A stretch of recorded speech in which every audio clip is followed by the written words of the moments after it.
നമസ്കാരം. എല്ലാ ഭാരതീയർക്കും വളരെ സന്തോഷം നൽകുന്ന വാർത്തയാണ് കഴിഞ്ഞ മണിക്കൂറുകളിൽ പുറത്തു വരുന്നത്. മുസറബാദ് പാകിസ്ഥാൻ ഒക്കുപൈഡ് കാശ്മീരിൻ്റെ തലസ്ഥാനമാണ്. പാക് അധീന കാശ്മീരിൻ്റെ തലസ്ഥാനത്ത് നിന്ന് വരുന്നത് വൻ റാലികളാണ് പാക് അധീന കാശ്മീരിൽ കഴിഞ്ഞ ഏതാനും ദിവസങ്ങളായിട്ട് നടന്നുകൊണ്ടിരിക്കുന്നത്. റാലിക്കാരുടെ ആവശ്യം എന്ന് പറഞ്ഞിട്ടുണ്ടെങ്കിൽ പാക് അധീന കാശ്മീരിലെ ജനങ്ങളെയെല്ലാം പാകിസ്ഥാൻ ഭരണകൂടം രണ്ടാന്തര പൗരന്മാരായിട്ട് കാണുന്നു എന്ന ആക്ഷേപമാണ്. ഞങ്ങൾക്ക് സ്വാതന്ത്ര്യം വേണം എന്ന രീതിയിൽ പ്ലക്കാർഡുകളും ഏന്തിയിട്ട് വൻ റാലികളാണ് പാക് അധീന കാശ്മീരിൽ നടന്നുകൊണ്ടിരിക്കുന്നത്. കുറച്ച് നാൾ മുമ്പ് ഇന്ത്യൻ കേന്ദ്ര ആഭ്യന്തരമന്ത്രി അമിത്ഷാ പാർലമെൻറ്റിൽ പറഞ്ഞിരുന്നു കാശ്മീരിന് വേണ്ടി ജീവൻ വരെ കൊടുക്കുവാൻ തയ്യാറാണ് എന്ന്.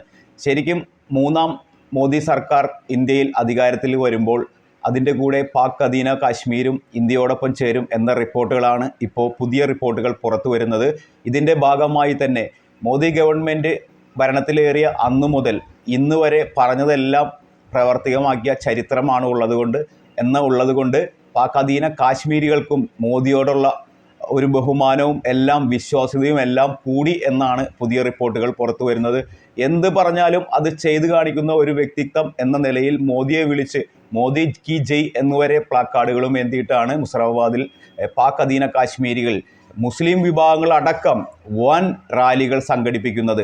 ഇത് പാക് ഭരണകൂടത്തിനെതിരായും തന്നെ മുദ്രാവാക്യങ്ങൾ വിളിക്കുന്നതോടുകൂടി ഇന്ത്യയിലെ ജനങ്ങൾ ജനാധിപത്യം അനുഭവിക്കുന്നത് കണ്ട് ഞങ്ങൾക്കും ജനാധിപത്യ രീതിയിൽ തന്നെ മുന്നോട്ട് പോകണം എന്നും പാകിസ്ഥാനിൽ ജനാധിപത്യം പേരിന് മാത്രമുള്ളൂ, പട്ടാളമാണ് കാര്യങ്ങൾ കൈകാര്യം ചെയ്യുന്നത് എന്നും സ്വാതന്ത്ര്യമില്ല എന്നും പാക് അധീന കാശ്മീരിലെ ജനങ്ങൾ പ്ലക്കാർഡുകളിലൂടെ ലോകത്തോട് വിളിച്ചു പറയുന്നു.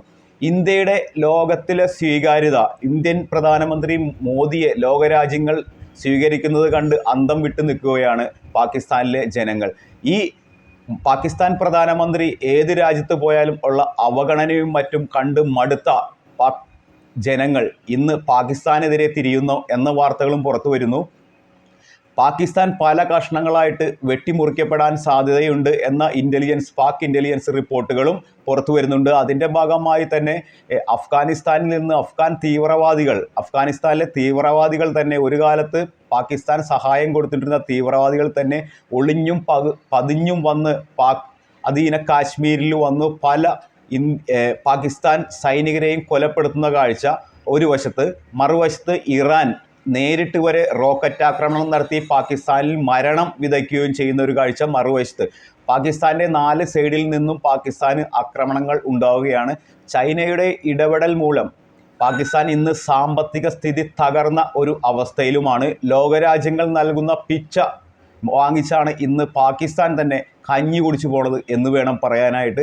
1 കിലോ ഗോതമ്പിന് വരെ നമ്മുടെ ഇന്ത്യൻ മണി 140 രൂപയോളം കൊടുക്കേണ്ട ഒരു ഗതികേടിലേക്ക് പാക് ജനതയെ തള്ളിവിട്ടത് ഈ പാക് പട്ടാളവും പാക് സർക്കാരുകളുമാണ് എന്ന് പറയുന്നു. ഇപ്പോൾ ഒരു കാവൽ സർക്കാരാണ് പാകിസ്ഥാൻ ഭരിക്കുന്നത്.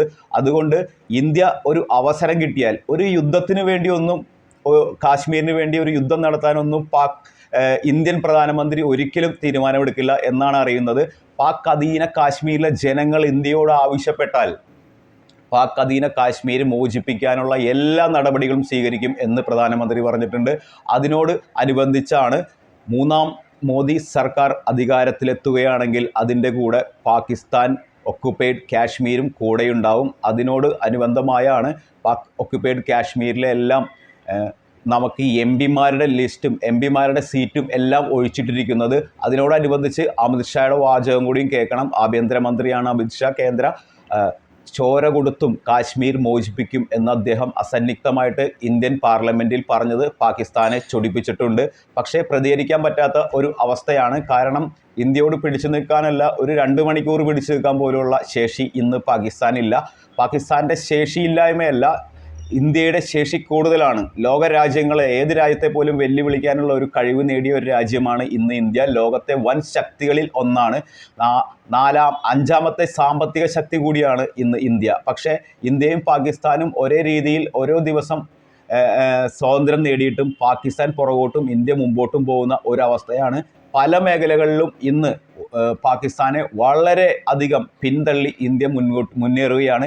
ഇതെല്ലാം കണ്ടിട്ട് പാക് അധീന കാശ്മീരിലെ ജനങ്ങൾ ഇന്ന് നിലവിൽ ഇന്ത്യയുടെ കയ്യിലിരിക്കുന്ന കാശ്മീരിലെ ജനങ്ങൾ സുഖലോലുപലായിട്ട് ജീവിക്കുന്നു. കാശ്മീരിലെ തീവ്രവാദികളെല്ലാം ഇന്ന് ഇല്ല. ഒരു തീവ്രവാദ പ്രവർത്തനം നടത്താനായിട്ട് യുവാക്കളില്ല. ആ യുവാക്കളെല്ലാം ഇന്ന് സ്കൂളുകളിലും കോളേജുകളിലും പഠിച്ച് ജോലിക്കായിട്ട് ഇന്ത്യയിലും വിദേശത്തും പോയിട്ട് ജോലി ചെയ്യുന്ന കാഴ്ചയാണ് ഇന്ന് കാണുന്നത്. സ്വാതന്ത്ര്യദിനം പോലും ആഘോഷിക്കാൻ കൂട്ടമായിട്ട് സന്തോഷത്തോടെ ഓടി വരുന്ന ഒരു പാക് ഒരു കാശ്മീർ ജനതയാണ് നമുക്ക് ഇവിടെ കാണാൻ സാധിക്കുന്നത്. ഇതിനെല്ലാം എന്ത് വില കൊടുത്തും പാക് അധീന കാശ്മീർ ഇന്ത്യ തിരിച്ചു പിടിക്കും എന്ന് മോദിയുടെ വാഗ്ദാനം നിറവേറ്റും എന്ന് തന്നെയാണ് ഇപ്പോൾ പുതിയ ഇൻ്റലിജൻസ് റിപ്പോർട്ടുകൾ തന്നെ പുറത്തു വരുന്നത്. നന്ദി, നമസ്കാരം, ജയ് ഹിന്ദ്.